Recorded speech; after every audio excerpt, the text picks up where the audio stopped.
चुनाव में हर एक सीट अहम होती है, इसलिए कांग्रेस ने अब हारी हुई सीटों पर फोकस शुरू कर दिया है। सोमवार को हुई पॉलिटिकल अफेयर्स कमेटी की बैठक में कांग्रेस ने 66 सीटों को लेकर रणनीति तैयार की। कांग्रेस की नजर इस बार बीजेपी का गढ़ कही जाने वाली उन 66 सीटों पर है जहां कांग्रेस कई सालों से नहीं जीत पाई। हालांकि कांग्रेस की इस प्लानिंग पर बीजेपी हमलावर है। कांग्रेस बैठक में हुआ मंथन, हारी हुई सीटों पर चिंतन, 66 सीटों के लिए बना प्लान। क्या 2023 की राह होगी आसान? कमलनाथ के बंगले पर 2 घंटे चली पॉलिटिकल अफेयर्स कमेटी की बैठक में हारी हुई सीटों को कैसे जीता जाए, इस पर मंथन हुआ।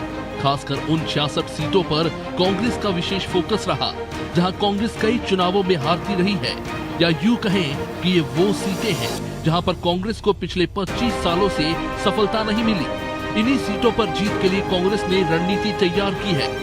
जाहिर है कि 66 सीटों पर जीत के लिए कांग्रेस मिशन 66 चला रही है। खुद कमलनाथ और दिग्विजय सिंह कई सीटों पर जाकर हालातों का जायजा ले चुके हैं। बैठक में दिग्विजय ने इन सीटों के बारे में चर्चा भी की और वहां की जमीनी हकीकत भी बताई। वही बैठक के बाद अब कांग्रेस ये दावा कर रही है कि 66 सीटों के अलावा भी वो प्रदेश में भारी बहुमत के साथ वापसी करेगी। वैसे तो माननीय कमलनाथ जी के नेतृत्व में हम 230 विधानसभाओं पर फोकस किए हुए हैं निश्चित रूप से, लेकिन जिन 66 सीटों पर हम लगातार हारते रहे हैं उन पर विचार मंथन और उन पर जमीनी स्तर पर काम होने की जो रणनीति तैयार की है, वो रणनीति का रिजल्ट आपको इस आने वाले चुनाव में दिखेगा और उन सीटों को हम जीतने का काम करेंगे।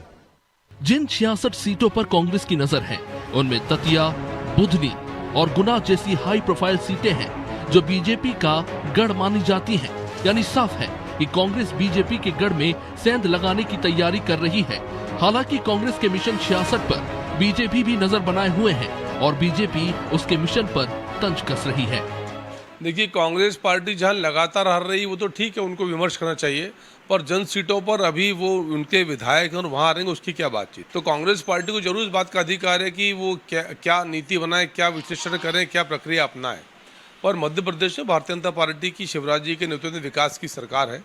अद्भुत विकास के कार्य सरकार ने किए, तो कांग्रेस पार्टी ख्याली पुलाव बनाती रहे, जनता की कृपा बीजेपी के साथ रहेगी। राजनीतिक विश्लेषकों का ये मानना है कि 66 सीटों पर फोकस करने के पीछे की रणनीति ये भी है कि कांग्रेस को कहीं न कहीं ये डर है कि सिंधिया के जाने के बाद कांग्रेस की गढ़ वाली सीटों पर भाजपा आ सकती है।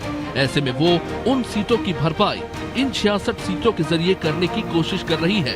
हालांकि कांग्रेस का मिशन 66 उसकी चुनावी राह को कितना आसान करेगा, ये बड़ा सवाल है।